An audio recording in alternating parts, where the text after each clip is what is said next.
Sasquatch is a Gigantopithecus descendant, then you'd have a hard time equating or plugging that, Sasquatch into some lineage that has arisen since the divergence of the hominids from the common ancestor with chimpanzees.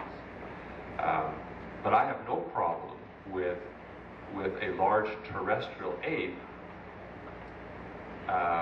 evolving the morphology that I see in these footprints and becoming bipedal as an efficient way of locomoting through the particular habitats that they're in. It just makes perfect sense. It is a very efficient way to move through the types of terrain. And in fact, all you have to do is go on a backpacking trip with an overloaded backpack, as I just did this past week, in a wilderness area, off trail. And you start to adopt the posture that we see Sasquatch with, the compliant gait, bent knees, bent ankles and hips, forward slouch, and using your arms a lot to navigate through the terrain, but still in a bipedal posture. So, like I said, it's a very elegant adaptation for the environment we find them in.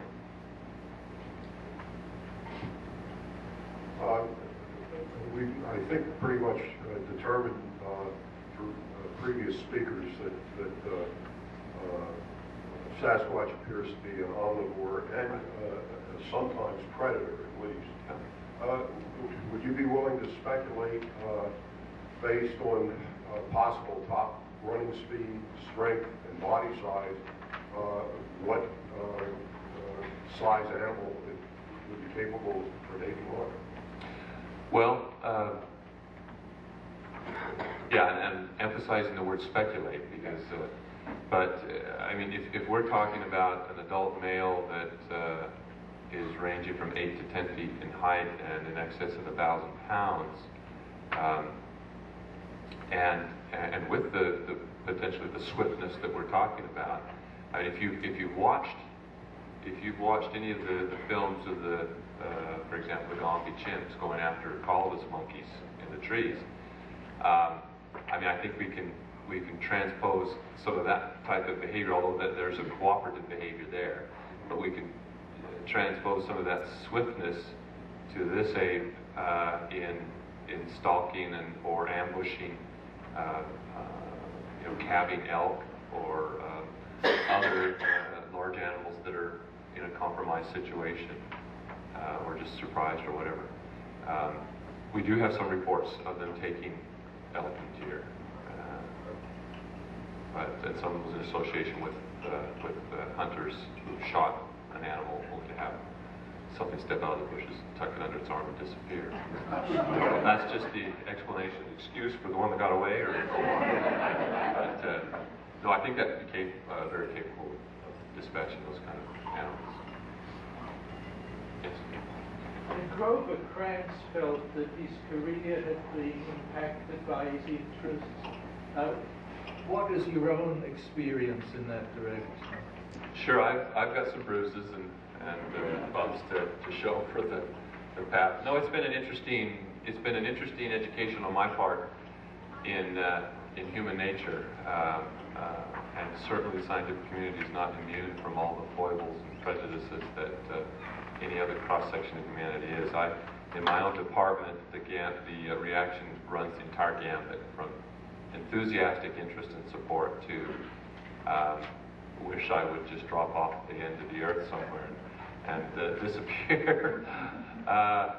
So it's been an issue. It's been an issue in promotion and tenure consideration review. It's been an issue in annual evaluations, and so far weathering it just fine. And I repeatedly say that I get a sense in my conversations with colleagues outside of my department that there is a change, that there is a thawing of attitude. I've been successful at presenting twice now at the American Association of Physical Anthropologists. The first presentation was received more tongue-in-cheek than I had hoped, although there was a lot of good discussion. But 2 years later, I presented along the lines of this briefer presentation. well, in fact, it was the poster. Those that have picked up the handout, it was a poster session.